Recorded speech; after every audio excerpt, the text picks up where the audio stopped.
about to explode for the biggest Southwest Conference game this season.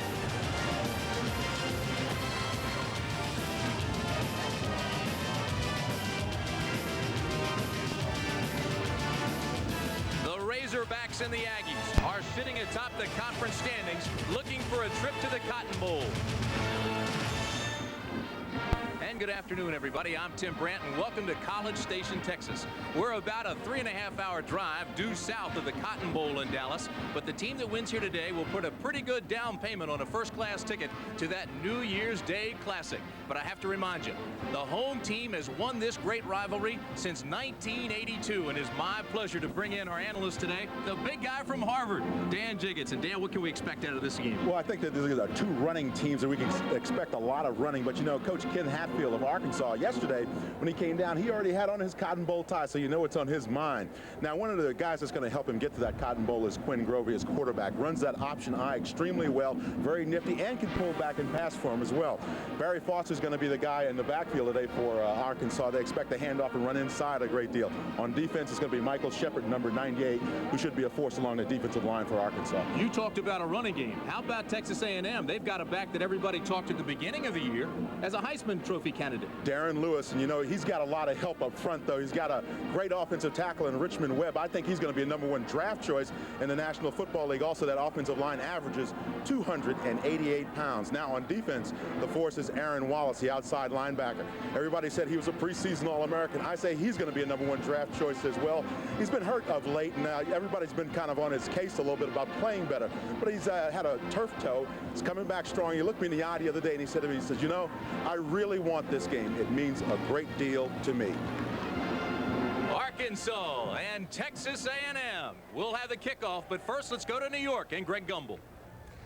All right, Tim, thank you, and hello, everyone. Welcome to our studios here in New York. Today's controversy heating up in the National Football League between Dallas Cowboys coach Jimmy Johnson and Eagles coach Buddy Ryan. Johnson sticking by his claim that Ryan had bounties out on Dallas players in yesterday's Eagles-Cowboys game. Then Dejas will kick it off.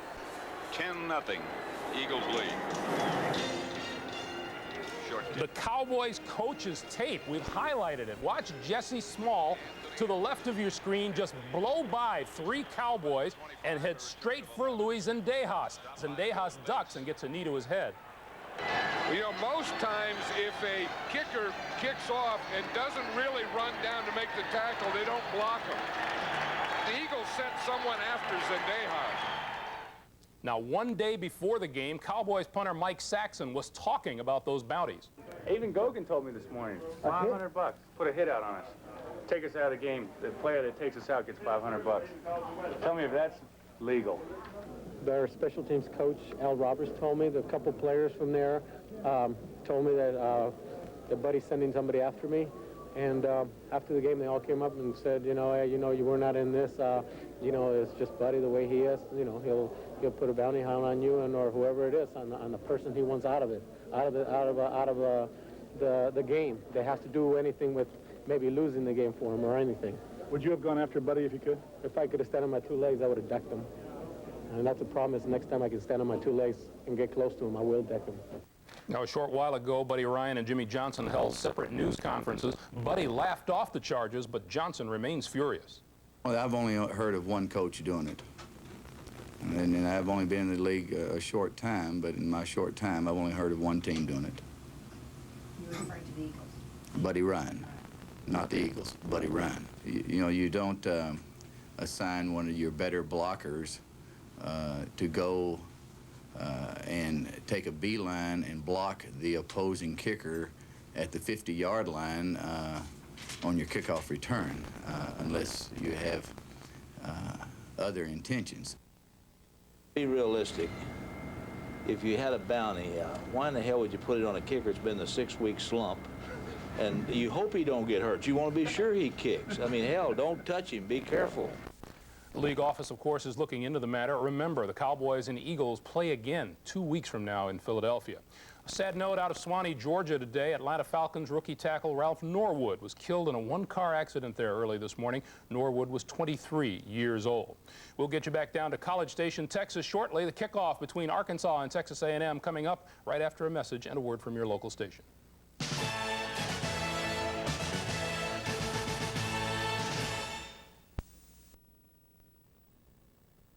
The great pieces of Americana, Arkansas and Texas A&M. And here come the Razorbacks of Arkansas.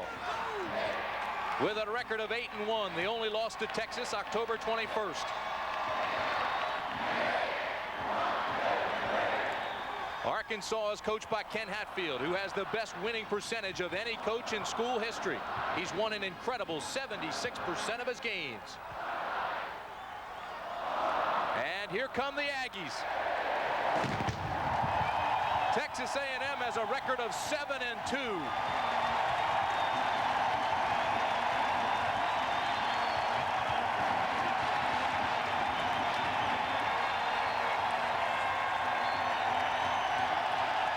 The Aggies are coached by R.C. Slocum in his first year. A win today would tie him with Dana AggieFBLife for the record of the most wins by a first-year head coach at A&M. The importance of this game, the Southwest Conference lead. CBS Sports presents college football. Live from Kyle Field in College Station, Texas. It's the Arkansas Razorbacks versus the Texas A&M Aggies. Today's CFA game is sponsored by Michelob. One taste will tell you why the night belongs to Michelob. Radio Shack, the technology store, America's leader in consumer electronics. And by Today's Chevrolet, who invite you to see why nobody's winning like the heartbeat of America.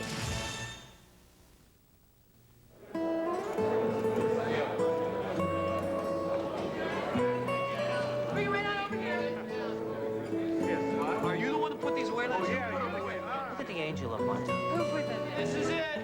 Ready? 1, 2, 3. When you gather round for the holidays, there's no better beer to have around than Michelob. Look for our tree at your store and have a happy holiday. Now's the time. Your Chevrolet Geo dealer's the place. The last great deals of the decade. With hundreds in cash back. On Chevy Corsica, Beretta, and the roomy Lumina sedan. And the trucks America loves, from Blazers to S10 pickups. And it really pays to get to know Geo, the great new line of import-inspired cars. So see your Chevrolet Geo dealer now for great deals on select 89 and 90 models. Before the last great deals of the decade. Our yesterday's news.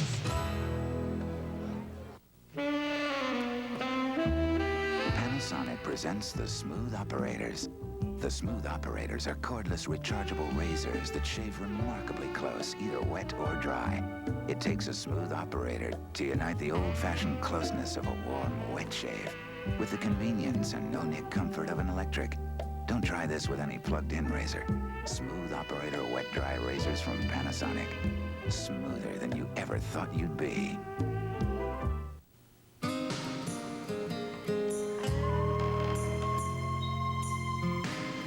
People who want that competitive edge also want the nutrition of 100% whole grain. But of these eating cereals, only Wheaties is made with 100% whole grain. So only Wheaties gives you whole grain nutrition. Better get your whole grain. You better eat your Wheaties. Now with 25% less sodium than before. More than 62,000 at Kyle Field this afternoon on this great Thanksgiving weekend in College Station. This is what has to happen. Arkansas must win today and then defeat SMU to get to the Cotton Bowl New Year's Day. And for Texas A&M, they have to win today and then defeat Texas. But right now, let's take you down to the field and our colleague James Brown. JB. All right, Timmy, one of the best known traditions here at this tradition-rich school is the 12th man. Now, this tradition actually got started back in January 1922 when a gentleman by the name of E. King Gill, a former football player who spent most of his time playing basketball for Texas A&M, followed the team down to Dallas to watch them play Center College in the Dixie Classic. Now, he was actually spotting up in the press booth for the home team, was called down to the sidelines at the end of the first quarter because the team has sustained a rash of injuries. Turned out that Coach Dana AggieFBLife wanted to have an extra player in uniform in case he needed him. Now, although he did not play, that spirit of readiness was carried on ever since, and this student section of 30,000 plus stand during each entire game to symbolize their readiness and willingness to help out if called. It's got to make Coach R.C. Slocum feel good. He's got some 30,000 volunteers, and if they're standing during each entire game is an indication, they're in good shape. Let's go upstairs to Tim and Dan. One of the great traditions here at Texas A&M, non-scholarship players taken from the student body on kickoff coverage. This is Andy McDonald. Texas A&M will be kicking off, so it'll be Lane Talbot, number 4, to do those honors. And deep for Arkansas will be number 18, Barry Foster, and he's standing right at the goal line. And we're underway. This kick is a boomer and goes through the end zone and out for a touchback, so they'll bring it out to the 20. And that's where the Razorbacks will start off. Let's introduce you to the players. Arkansas first, Quinn Grovey, the quarterback. The running backs, Barry Foster, the big fullback, James Rouse, an outstanding tailback. Wide out, Tim Horton. Watch Derek Russell. He has almost as many runs on the reverse as he does receptions.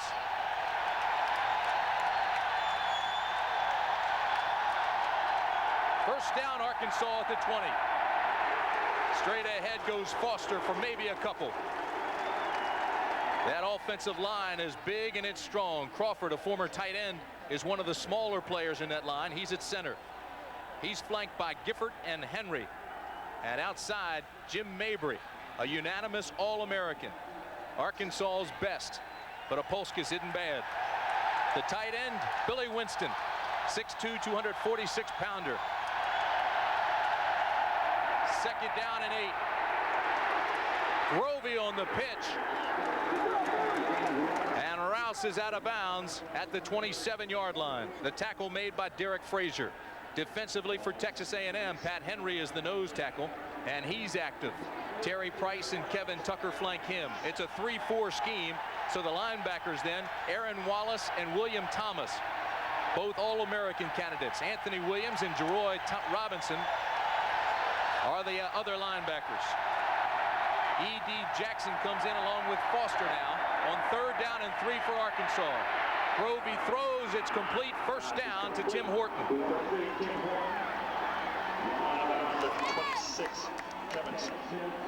The coverage by Kevin Smith on the corner. There's a look at Kevin. 7 interceptions, ranks among the best in the country, along with Derek Frazier, Larry Horton, and Gary Jones are the safeties. And Jones is Horton is a big hitter in that secondary for Texas A&M. First down and 10. Arkansas, the ball on the 35. Tim Brandt and Dan Jiggets with you at Kyle Field. The setbacks are Rouse and Foster. Rouse met at the line of scrimmage. The big nose tackle, Patrick Henry, made the stop there. He's only a redshirt freshman. And he's working against Elbert Crawford right on that nose position. And Elbert Crawford told me he wanted to have a big game today because he knows Patrick Henry is a very strong nose tackle. One of the things that A&M is going to try to do is they're going to try to stuff up that run attack because they know that the Razorbacks want to run Foster in the middle as well as Rouse, right up the gut of the defense. Derek Russell and Tim Horton come back into the ball game. They're the 2 receivers to Grovey's left at the top of the screen. Second down and 10. Grovey's got company and throws this one away. We'll tell you right up front, this is the #1 rushing attack in the Southwest Conference, Arkansas, and the Southwest Conference leading defensive unit against the run, Texas A&M. That time you saw Gary Jones, the strong safety, come up and really force the issue on Grovey at the corner. That really makes him set up. He's going to pull up right now. He's going to try to head all the way outside. But I know that the A&M defense, Bob Davies, the defensive coordinator, A&M told us they want to force Grovey to make a decision very early. Well, he'll have to make a decision here on third down and 10. The ball at the 35, just underway at Kyle Field. Cedric Fillmore comes into the ball game now as a wide receiver for the Razorbacks. Little shuffle pass inside to Rouse. He's got room across midfield. Needs a block, gets it all the way down to the 33-yard line. James Rouse, a gain of 33. The tackle finally made by Gary Jones. Tim, the real key to that play, though, was the pulling and blocking of Mark Henry, the offensive guard, number 65. Watch him pull around here and get up in the crease and really help out his running back, Rouse. See that block there? Just sprung him right outside around the corner. You need that guard. Get out around that corner, hit somebody, take him out, and clear up the picture for your running back, Rouse. Rouse has been hot, rushing for more than 100 yards the last 3 games. First down at the 31. Foster off the left side gets about 7 big ones. Barry Foster's a fullback that's only about 5'11", maybe about 220, and that makes it very difficult to tackle him because he's got such a low center of gravity. You have to really wrap him up and get your shoulder in on him. Otherwise, he's going to gain yardage on you all day. Ken Hatfield in his 6th year at Arkansas. His worst record has been 7-4-1. He's successful. Foster has a tough time this run. Gets back to the line of scrimmage. That's about it. Foster's interesting. He wears a different towel every game with a message for kids. Towels that say no to drugs. Things like that. Looks like he's already had his ripped off this game.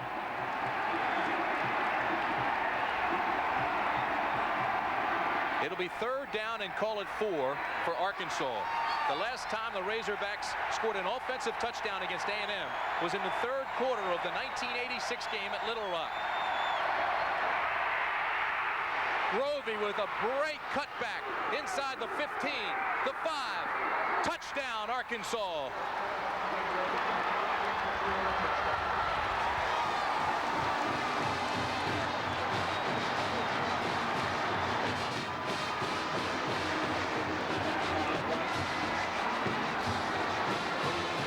A 25-yard run.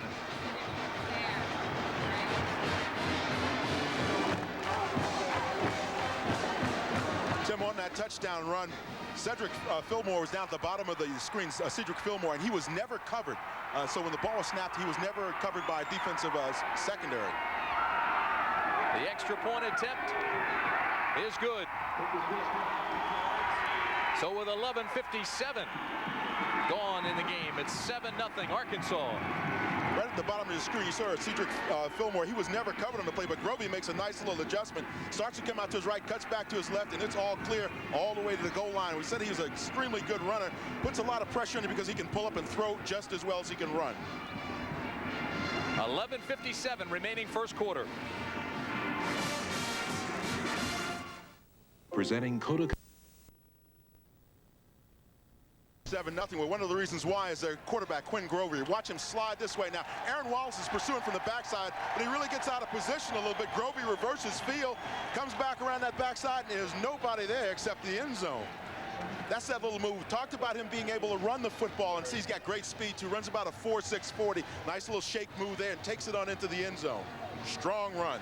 80 yards, 9 plays. It took only 3 minutes and 3 seconds. Grovey with the 25-yard touchdown, but the big play was Grovey to Rouse for a 33-yard pass on 3rd down and 10. Glenn Ray Hines to kick off. Larry Horton and Cornelius Patterson are deep. This is Horton out to the 25-yard line. We'll set that offensive talent for you after an 11-yard return. Lance Pavlis is the quarterback. Come a long way since the beginning of the year. Just now getting into his rhythm and confidence.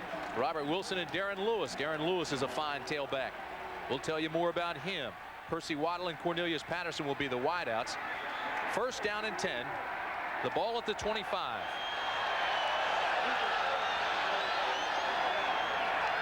Texas A&M out of the eye. Pavlis to throw on 1st down. Looks to the right side, is hit from behind, and the pressure came from Bubba Barrow. That offensive line averages 289 pounds. It's big, it's strong. Mike Arthur's the center. He's flanked by Mike Pappas and Keith Alex. And the tackles McCall and Richmond Webb. The tight end, Mike Jones.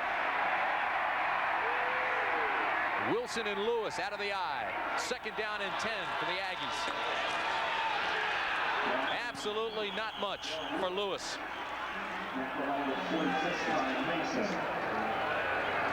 That defensive line has Chad Rowland at nose guard, junior college transfer. Tony Ollison and Michael Shepard will be on both sides of him. They run a 3-4 scheme, so it's Ken Benson and Bubba Barrow who just made that tackle, along with Mick Thomas and Ty Mason. They're not big linebackers, but they're fast. Patterson and Waddle are the wideouts on 3rd down and 8. Pavlis will screen it. Ball's loose, intercepted. Thomas inside the 10 to the 5. Touchdown, Arkansas. Mick Thomas, a return of 21 yards.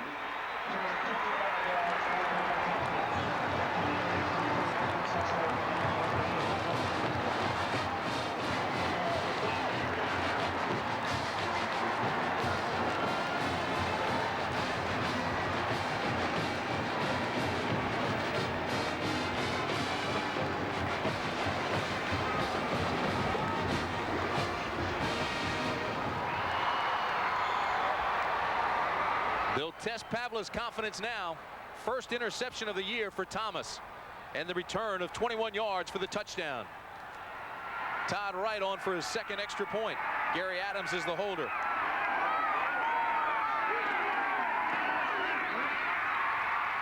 And it's good. So just like that, Arkansas jumps up on top 14-0. Tim, Lance Pavlich had a little bit of pressure from the backside. You can see that pass rush pressure from Bubba Barrow. Now, he's got plenty of time to pass, though. He sees the running back on the side, just tosses up. Now, you got to catch the football in that situation. Tough situation, though, when Thomas comes in, picks it off. Good timing on the pickoff. Came in, didn't look for the tackle, looked for the football. Dan, you could see his head would turn left before the ball got there. He was already looking to which way he was going. Now watch Mick Thomas. He's got the running back one-on-one. You see he's stepping in there now. He's going to go back to his area, cover the running back. Offensive line never really has a chance to get out there and pick him off. That was Alex, I believe, tried to get out there and pick him off and just didn't work for him. Now Thomas takes it on in for the touchdown. It's 14-0 Razorbacks.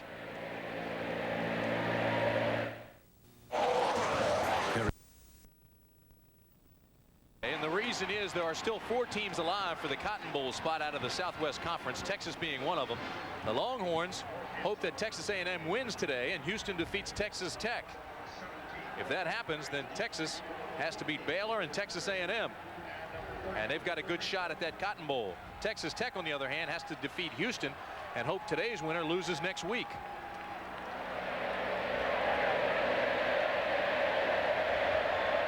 Spike Dykes is getting his team at Tech all fired up for Houston. Listen to his show last night. Glenn Ray Hines kicking off to Horton and Patterson again.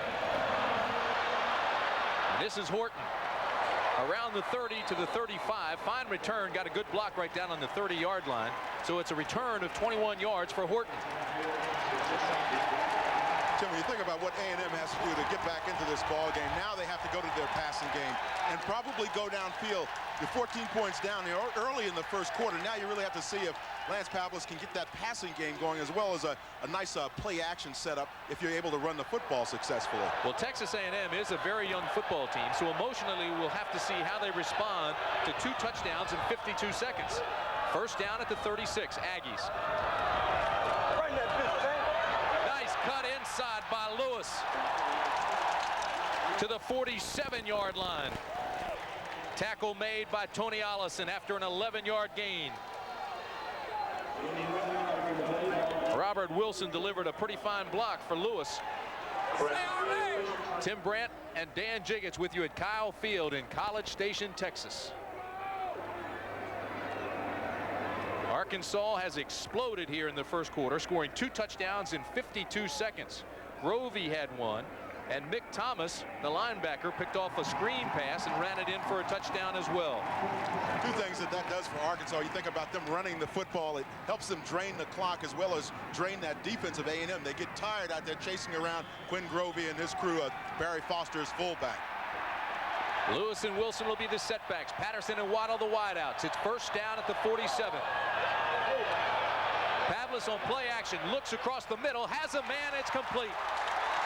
Percy Waddle has the first down at the 37-yard line. They'll mark it at the 38. The tackle made by Anthony Cooner after a 14-yard gain. This is very clearly how the running game complements your play action. Now, they've already run successfully up inside with Darren Lewis. Now, A&M comes back, play action, fake there. Lance Pavlich sets up, waits for Waddle to come across the middle on the slant pattern, finds the open receiver. He actually had 2 open receivers on that play. He went deep. He wanted to get maximum yardage. Cornelius Patterson goes out. Shane Garrett comes in. First down at the 35. This is Lewis, breaks 1 tackle, still on his feet to the 26-yard line. Talked to Darren Lewis the other day about how he likes to run. He said when he runs, he wants to hear the decibels of the crowd. He wants to hear that crowd scream. Gets real quiet, and all of a sudden, bam, when he gets off of that line of scrimmage. He just takes off when he hears the roar of this crowd down here at Texas A&M. Nice little move here in the corner. Avoids one tackler. Kind of pulls on out of there. Reminds you a little bit of Walter Payton, the way he made that move there. Gets along that sideline and gets some tough yardage down there. Hurry up offense, inside. It's Garrett. Touchdown, Texas A&M. Shane Garrett, the junior out of Crowley, Louisiana. A gain of 26 for the touchdown.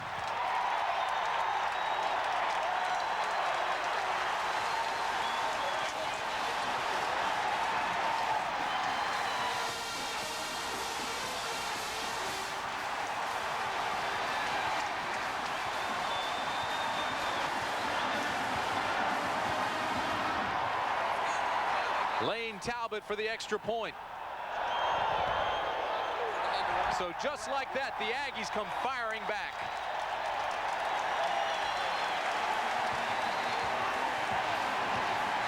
Head coach R.C. Slocum told us he had a couple of trick plays, and this is one. You see Garrett, he took the ball in a little underneath handoff from the quarterback, Lance Powell, and now he just takes off down that sideline. He's wide open to the sideline. Good, strong running there to take him on into the end zone.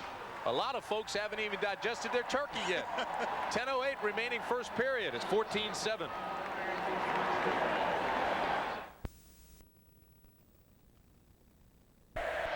Lane Talbot to kick off. And Barry Foster will be deep for Arkansas. A&M drive went 64 yards, 4 plays. It took only 52 seconds. Garrett on that 26-yard run, and it's 14-7, Arkansas.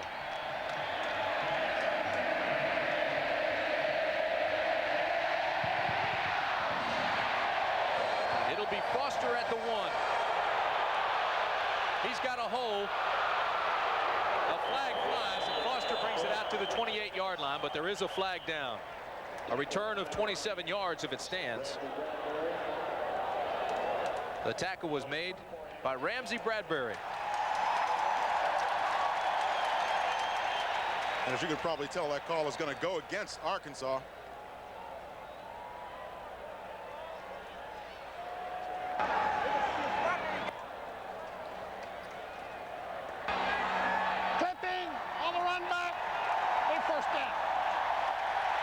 The referee, Frank Shepard. The umpire, Bill Anger. Our linesman today is Bob Jones. Ron Underwood is the line judge. Rogers Redding is the field judge. Bill McClure, the side judge, and the back judge is Ron Murphy. 10:01 remaining in the first quarter. From Kyle Field, it's 14-7 Arkansas. Welcome to college football, Dan. Arkansas, 2 touchdowns in 52 seconds, and Texas A&M comes roaring right back. First down, Rouse straight ahead, gets a couple. Bangs his way out to the 14-yard line. If you're just joining us, here's that scoring summary we were just talking about. The quarterback, Wingrovey, with a 25-yard touchdown run after a brilliant cutback, and Frazier missed the tackle. Then Thomas picked off a pass by Pavlis and returned it 23 yards, so 2 touchdowns in 52 seconds. And then Garrett on a 26-yard touchdown run for Texas A&M, and it's 14-7. Second down and 6. Foster breaks a tackle and gets out to the 24. Finally tripped up by Aaron Wallace, the linebacker. Thus Foster's running behind his big offensive tackle, Jim Mayberry, number 56, an All-American at the position of left tackle, where it's very difficult to pass protect over that side. Of course, Elbert Crawford, his center, is another fine player. Moved all up and down along that offensive line and finally settled in at the center position. It'll be first down. The Razorback offense will run that option in this first quarter to see how the A&M defense will line up. Then they'll adjust. There's the option. They give it to the dive man. Straight ahead is Foster, and he's met immediately by Terry Price and Jeroy Robinson. Tim, it's interesting to watch Arkansas now. They're setting it up very nicely with, Foster inside now. All of a sudden, Grovey comes outside and he pitches it to his running back, puts that pressure on the corner of the defense of A&M. That's the way you set up that option eye. This is a young defense with 3 freshmen, 2 sophomores, 2 juniors, and 4 seniors. Cedric Fillmore comes in, and he goes to a wide out with Derek Russell. Second down and 8, Arkansas. Foster breaks a tackle, has 2 blockers. and dives across the 37-yard line to the 38. Derek Frazier made the stop, but it's a gain of 13. Real key block that was on the backside by the offensive guard. Henry kind of slides down in and cuts his man because he cuts off the pursuit. Now watch Henry right here cut his man off inside, and that cuts off that backside pursuit. All of a sudden they can't catch Foster. You see that cut block right there? Foster cuts up the other side and is able to escape and get good yardage downfield. Arkansas averages an eye-opening 326 yards rushing per game, and that's a school record. Cut block is when you see those offensive linemen just go down and fire out at those legs and take the pins out of those defensive linemen, tumble right over them. Timeout Arkansas with 8 minutes and 15 seconds remaining in the first period. The winner of this game will most likely host the Cotton Bowl. 14-7 Razorbacks.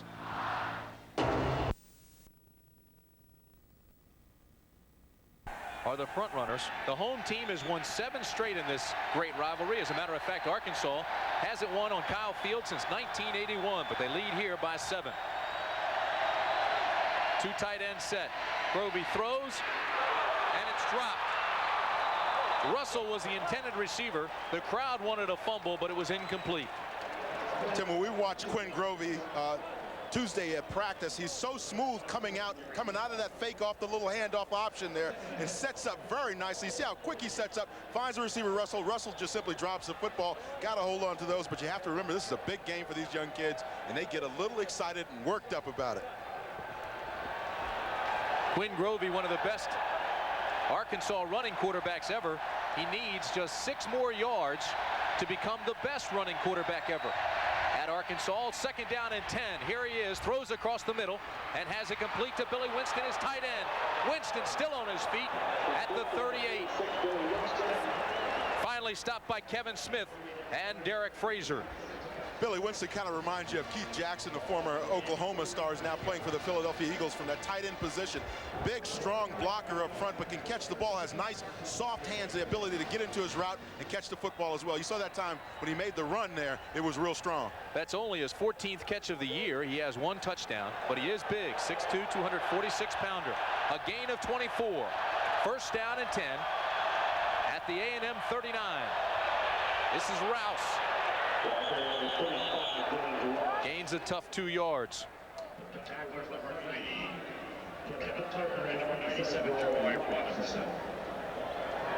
Kevin Tucker and Jeroy Robinson make the tackle. I visited with James Rouse yesterday on the field, and he was telling me how important it is for him to kind of establish himself now as a premier running back. You know, he had a little tough time with injuries and whatnot in his career at Arkansas. Now he wants to get back into form, let everybody know he's around and he's ready. 2nd down and 8, 2 tight ends. The option, Rouse. Great tackle on the corner. Rouse drags him down to the 32-yard line, but Larry Horton grabbed him and wouldn't let him go. Derek Frazier also got in on that play, but you saw Rouse try to finish off that run a little bit. Those extra couple of yards he squeezed out of it, just kind of keep pumping his legs and just kept going. Rouse was the Southwest Conference Newcomer of the Year in '85. '86 he broke his leg, as you mentioned. '87 became only the 3rd 1,000-yard rusher in Arkansas history. Then got hurt again. Wasn't a starter at the beginning of this year, but he's been hot of late. 3rd.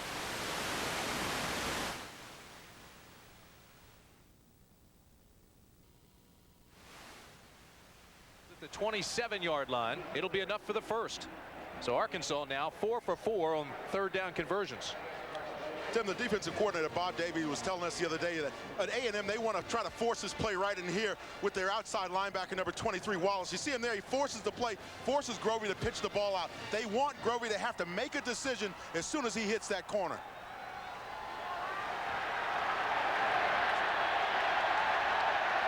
First down, Arkansas at the 27. Play action. Grovey throws underneath to his fullback, Barry Foster. And Foster will be just about a yard shy of the 1st. He'll be close. Depends where they mark it. What you do in play action is you try to get your offensive line to set up and seal off that side that you're running to. This time, it's the right side for Grovey there. And you see he's got protection out front as well, but that allows you to set up and have that clear field of vision downfield and throw the football in it to your running back who's coming out of there on a little shoot route. It'll be second down. They need one for the first. Jason Brandt, the lone wideout at the top of the screen.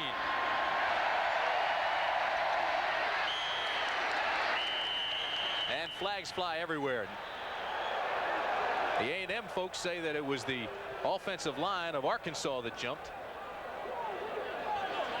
Anthony Williams came and tapped him as soon as he moved, so we'll wait and see which way the ball is marked off. So Anthony kind of going up to that line of scrimmage and jumping in there just a little bit, trying to draw that offensive line of Arkansas off the ball.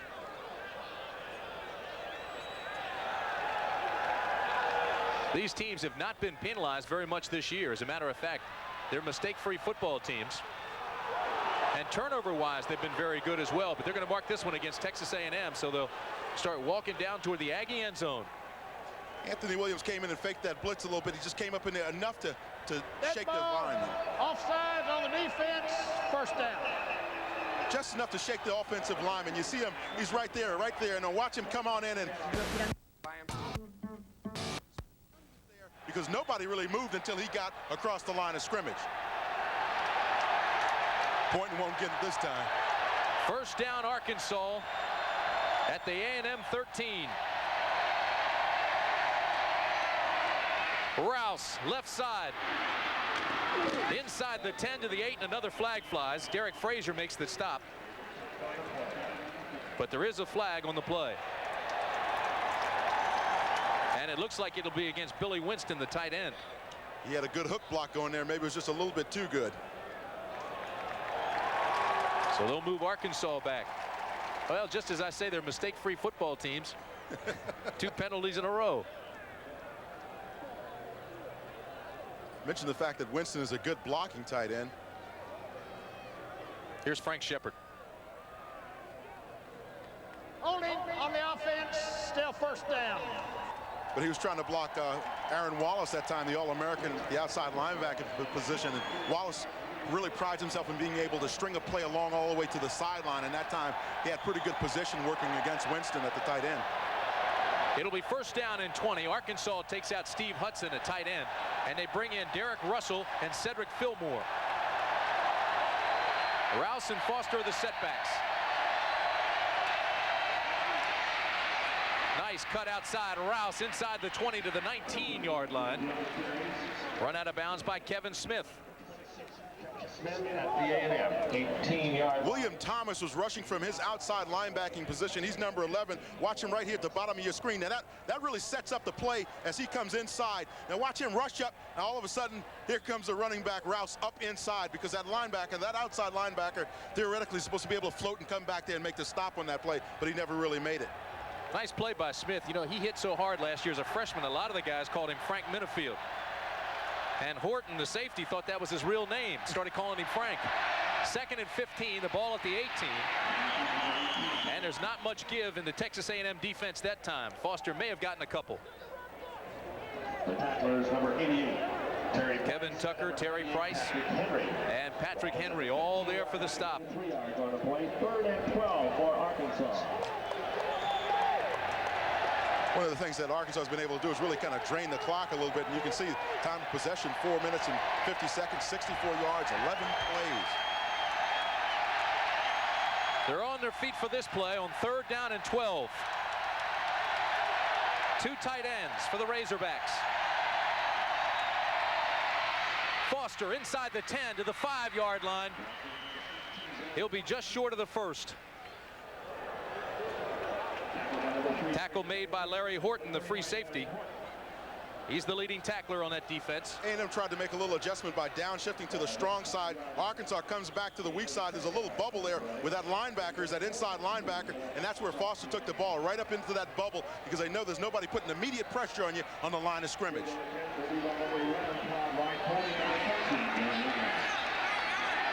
And on 4th down and 2, Arkansas will attempt a 22-yard field goal. Todd Wright is on. He's the kicker. Gary Adams is the holder. And it's good. So Wright connects from 22 yards out. And Arkansas extends its lead to 17-7 with 3:45 remaining first period. clubs have been able to do that. Now, defensively, question is whether or not they can stop that powerful A&M offense with that big, huge offensive line that they've got. Tomorrow, the bowl bids come out, so let's speculate a little bit and take a look at the John Hancock Bowl. Texas A&M or Arkansas will go against Pitt, presumably. Notre Dame against Colorado. Now, many say that'll be for the national championship, but what if Miami beats Notre Dame? And how about Alabama being unbeaten? Alabama's going against Miami in the Sugar Bowl. You kind of like Alabama's the #1 team, huh? I like Alabama. I don't know if they're the #1 team. I think Notre Dame deserves that, but I'm saying if Notre Dame loses, Michigan, Illinois, or Ohio State will go against USC in Pasadena. The Cotton Bowl, Texas A&M, Arkansas probably against Tennessee. And the Fiesta Bowl, Florida State against Nebraska. I'm a big proponent, though, of the national championship game, Dan. I think they ought to play that after the bowls are complete. I'd like to see an unbeaten Alabama team play an unbeaten Notre Dame team for the title. 3 minutes, 45 seconds remain first quarter. Glenn Ray Hines will be kicking off for Arkansas. Larry Horton and Cornelius Patterson deep for the Aggies. This is a short kick. Be taken by the up man at the 27-yard line. So good field position to start things off for Texas A&M. It was James Marcus, the up man. He's a running back. Took that ball and dove forward across the 30. They'll mark it. And of course, that's excellent field position. Both coaches mentioned yesterday that they thought that one of the keys to this game was going to be field position off the kicking game. And certainly if you can't get kickoffs any deeper than 30 yards, then you're in trouble. You see time of possession there, A&M clearly with a disadvantage. They've been effective, though, when they've had the ball. They ran in on that touchdown by Garrett. Well, this offense has gained over 500 yards in each of the last 2 games, so it's explosive. First down at the 31. Aggies. Pavlis, quick step, drop, throws outside to Garrett, and Garrett has a first down.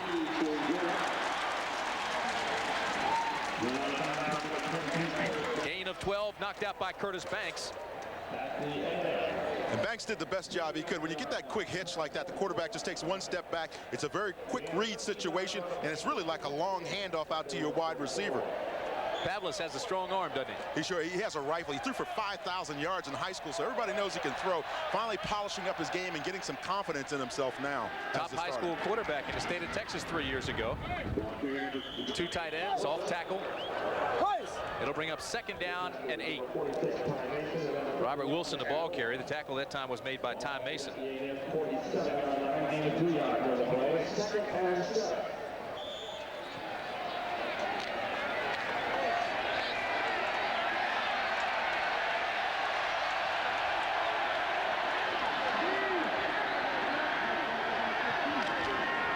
Second down and long. He still has what a fake by Pavlis, and he's going deep. Garrett's open, and he missed him. Pavlis sat there for seemingly 3 seconds with the ball behind his back, and nobody saw him. When you run those fakes, the key to the fake is the quarterback carrying out the fake on every play. Then when he wants to run the play action, being able to hide that ball on the hip, and the defense doesn't know what in the world's going on. And there you see him put that ball behind his back, very coolly, calmly sits back there, watches. Now he unloads a bomb. Unfortunately for Lance Pavlis, Garrett was just a little bit too short to catch this one. How about that? Third down and 7 at the 47 for Texas A&M. Pavlis again to throw. Backside pressure. He's got to scramble out of there. And he's hit by Mick Thomas. Gain of 1. A little bit easier for quarterbacks to scramble if they know they're getting some form of man-to-man on the other side of the line of scrimmage. But if those linebackers are sitting back in zones, they're going to be looking for that quarterback as he slides out to their area, and that's what happened that time for Arkansas. How about that fake? Oh, that was a beautiful fake. That's the way you coach him. Sean Wilson comes on to punt for Texas A&M. The deep man for Arkansas will be Tim Horton. Clock continues to move. 2:15 remaining first quarter. Low spiraling kick will hit at the 4 and go through the end zone. So a 52-yard punt, no return, and they'll bring it out to the 20. This Sunday on CBS Sports, it's an NFL football doubleheader starting with the NFL today at 12:30 Eastern Time. The early games include Atlanta at the New York Jets and Minnesota against Green Bay. We'll be in New York for that Jets game. And then in the second game, the doubleheader, you'll see the Bears battle the Redskins, or the Buccaneers travel to Phoenix to take on the Cardinals. Bears and Washington. Well, that should be a good one. And it all gets started with the NFL today at 12:30 Eastern time on Sunday. Redskins are up against it, having lost to Denver Monday night. Chicago lost to Tampa Bay last Sunday. First down at the 20. Rouse, left side, gets a tough yard. Great pursuit by Patrick Henry, the nose guard. And he got help from the linebackers. One of the keys to defending against a counter OT where you pull a backside guard and tackle is to get your defensive line to slide down the line of scrimmage. Now Patrick Henry is right here. He slides down. You see this backside tackle and guard pull out, try to get it on the corner. You see the Redskins run this play all the time in professional football. Now Patrick Henry avoids the down block, just comes in there and makes a great play. Second down and 8. Big hole right side for the fullback Foster. He'll be a yard short of the first. William Thomas made the tackle there. Tim, did you see that offensive line of Arkansas reestablish the line of scrimmage about 5 yards downfield? Now, it's easy for your fullback to run inside if the interior of your offensive line, that is the center and the 2 guards, are really moving off the football. Watch them right in the middle of your screen. Watch these guys move off the football and get some additional yardage for their running back, their fullback, Barry Foster. You see them just move that line right off. Steve Hudson, an extra tight end, comes in now for the Razorbacks on 3rd down and 1. Power formation. Rouse has the first down, just barely.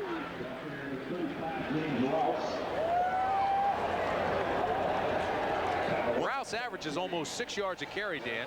He's run for 730 yards coming into this game.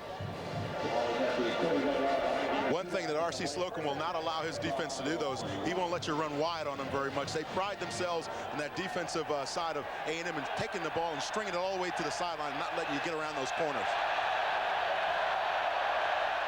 First down at the 31. Grovey with a great cut inside has a first down at the 42-yard line. Tripped up by Derek Frazier and Gary Jones. You know, Gary Jones hit Grovey one time last year, knocked him out of the ball game. They took Grovey over to the sidelines, and the trainer says, all right, do you know where you are? And he thought he did, but he didn't. And he says, who's the president? He said, Jesse Jackson. He didn't come back in either.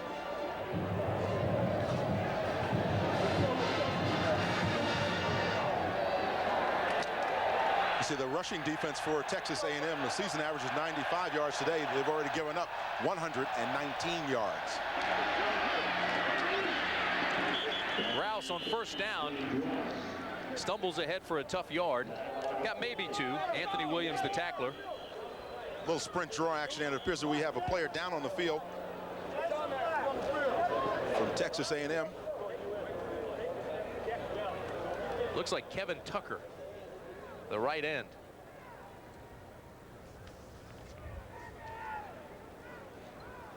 "17 seconds remain first period. It's 17-7 Arkansas. Tim Brandt, along with James Brown and Dan Jiggets at Kyle Field in College Station.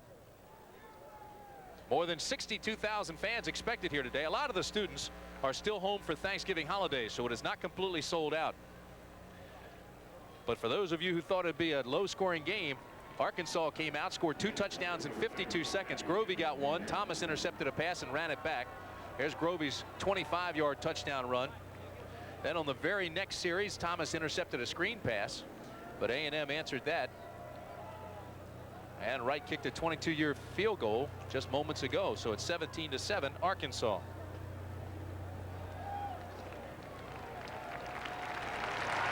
That's Patrick Henry. And he has been playing a fine game so far for Texas A&M. We certainly hope that it's nothing serious. It kind of reminds everyone of just how tough this ball game can be. The Arkansas 45-yard line, 2nd Arkansas. Kenny Hatfield in his 6th year. His winning percentage is the best in school history. And you know, that says something with Frank Broyles having been there and Lou Holtz. but he's won 76% of his games. His worst record was 7-4-1. And I think the other thing about Ken Hatfield is he likes to keep a program on the up and up. He mentions that in his conversations, how he likes to keep everybody on the square and keep everything above board. And I think that's very important when you analyze college football. Dan, Patrick Henry comes out of the game. You saw him help him off. So now Kevin Tucker, the right end, moves down to nose guard, and Jason Black moves up to right end as the first quarter comes to an end. So that's the end of the first quarter with the score. Arkansas 17, Texas A&M 7. College football will continue after this message and a word from your local stations.